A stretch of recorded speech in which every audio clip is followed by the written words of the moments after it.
Aloha, and welcome to the Cradlepoint part of Ericsson demo series, where we get hands-on how-to with the Cradlepoint experts. And today I'm thrilled to have Alex Ryan with us. How's it going, Alex? Hey, Peter, it's going great. How are you? I'm doing fantastic, always when you're on the show. Now, today we're going to be talking about Cradlepoint's new hybrid mesh firewall. Now, I know of network firewalls, I know of web application firewalls, next-gen firewalls, the list goes on. But what's so special about a hybrid mesh firewall? Right, thanks for asking, Peter. So a hybrid mesh firewall is a replacement to the firewall boxes that we used to have in data centers, right? In a data center, we would have a firewall and it would oftentimes have VPN tunnels going to other firewalls. So a hybrid mesh firewall takes all of this infrastructure and puts it into the cloud. And what it does is it also expands the form factors or the type of connections that you can bring into the firewall. So whether it's someone VPNing in from home, from their home router, from a corporate network or the data center, this any kind of cloud server infrastructure that you have, all of that traffic can be used by a single policy. And this is really important as we go into regulations, and we need to make sure that the policy is consistent across whichever way it is that the connection is coming into your firewall and then going out to the internet or to third-party systems, those kinds of things. So this type of platform, many different kinds of form factors can come in, and then the policy is consistent across the entire infrastructure, whether that's domains with a risk reputation, domains of a certain category that perhaps you don't want folks going to, like social networking and things like that. So that is a hybrid mesh firewall. And of course, with the network perimeters disappearing, everybody working from anywhere, this is a great way to literally stay on top of security, no matter where folks are coming in from, for sure. So to the demo, Alex. Okay, excellent. So when I was talking about using a single management platform to apply a policy across whatever kind of form factor is coming in to generate traffic going out to the internet, right? So one of the use cases that I wanted to talk about was when you have users and you want to limit the type of activity they can do on their corporate machines during the day. So whether it's gambling or social networking, you know, hopefully they're not going to hacking websites, things like that. Those kinds of categories of domains and websites we can limit. But then we can also limit based on the risk reputation, or what we call the web reputation. So if you have high risk, medium, suspicious, those kinds of things, you can block users' traffic to those websites based on the reputation. So I'm going to create 2 acceptable use policies in the NCX console, and I'll show you how I can apply that across specific sites or any site that is being brought through this hybrid mesh firewall.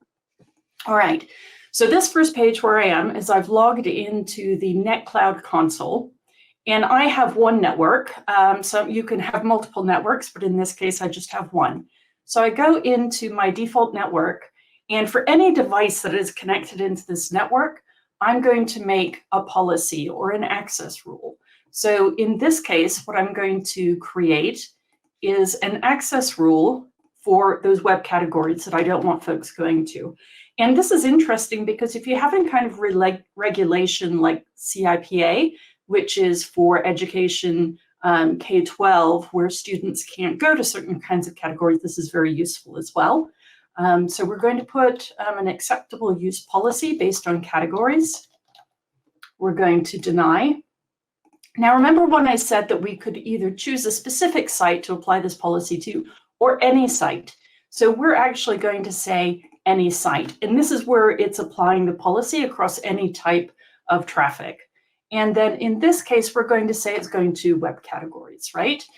So there's a long list here, about 87 categories that you can choose to block. So we said social networking, and we're going to click add, and gambling, click add. And then the web reputation threshold. we actually need to make two separate rules, because if I choose a web reputation in this point, it's an and operator, meaning it would have to be social networking and suspicious. And that's not really our intent. We want to block any social networking regardless of web reputation. So in this case, we're going to say any, and we're going to insert the rule at the top. So I've done that, and we have AUP categories. Now we're going to do AUP based on risk. I'll actually say reputation.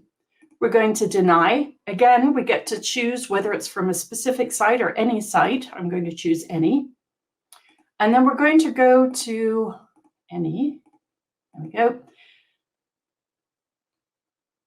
Oh, apologies. Okay, we're not going to a site. We're going to a web category. So that would be better. So let me click those out. And when you bring up web categories, it also brings up web reputation. And so this is where we want to configure the risk profile. So under web categories, I say any, because it doesn't matter what category it is. If it has a bad reputation, then I want to block it. Right. So the web reputation threshold that I have in my policy is moderate risk. So anything that is moderate risk or higher, meaning moderate, suspicious, or high, I want to block that. So you'll notice that it says 1 through 3 will be denied. So from the lowest risk to the highest will all be blocked. It's sort of grouped together rather than having to click each specific one. All right, so we add to any site, to any category, but it's blocked if it has a specific risk. We're going to apply that to the top of our rule set. And here you can see that those rules have been created. If you're interested in what you just configured, just to double check, before you commit the changes, you can go in and click on the rule and find out what that is. Now we've just created these, so obviously we don't have any hit counts, but I had created some AUPs previously, and as you can see, we have quite a few hit points here, or hit counts for these blocks. So if you want to know what traffic was blocked by these specific access rules, we can go to the dashboard, go to the security dashboard, and over here in the top right, there we go, for the last 24 hours, you'll see that there's been some denies. And in this case, we did have some generative AI blocks as well as some gambling. So let's go and take a look at gambling. This is grouped by the web category, and here you can see all of the web categories that have hit, but it's only gambling that has been denied. So we're going to take a look at gambling. We're going to click on that specific network flow, and over here on the right-hand side are the list of details. So what you have is, yeah, it's a good amount of information. So you have where it's coming from, where it is that they're going to, and you can also see the access rule that blocked it. And then we can see that the access rule action is deny, and that it was because it's coming from the web category of gambling. Okay. Now, if you want to see the rule that blocked this, this will reference back to the list of rules so that you can find and look at the configuration of that access rule that blocked that traffic in specific.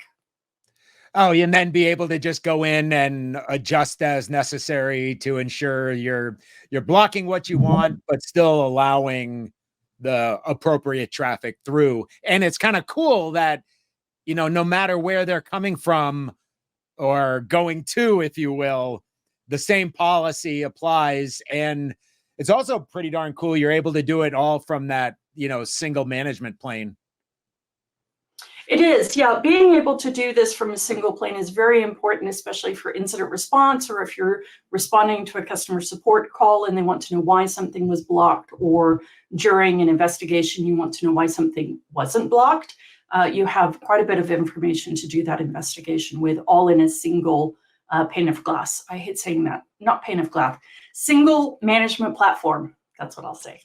Yeah, that's always better. Yeah, I think that whole pane of glass thing's a cliche from years past. So, I think it is. Yeah. and we're keeping that. So thanks a Okay. lot. Yeah, we're gonna keep that. Might as well, and especially that part, where you kind of had a little wrong category, easily being able to just go in, click another category, make the adjustment fast. Really cool stuff. Right Yeah, on. absolutely. Thank you so much, Alex, for the hybrid. Oh, were you gonna add something?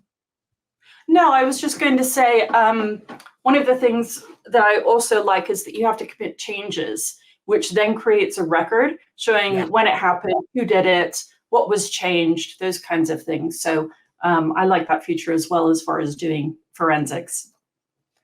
Really cool. The new Cradlepoint hybrid mesh firewall, and as part of our NetCloud SASE, which is really exciting for the company. If you'd like to learn more about any of our solutions, you can certainly come visit us at cradlepoint.com. If you like these videos, please hit that subscribe button, like, share with your friends. I really appreciate your time today, Alex. Really cool stuff showing Cradlepoint's new hybrid mesh firewall. Absolutely, my pleasure. Thanks, Peter. So for Alex, I'm Peter, and we're with Cradlepoint. Thanks for watching. Bye.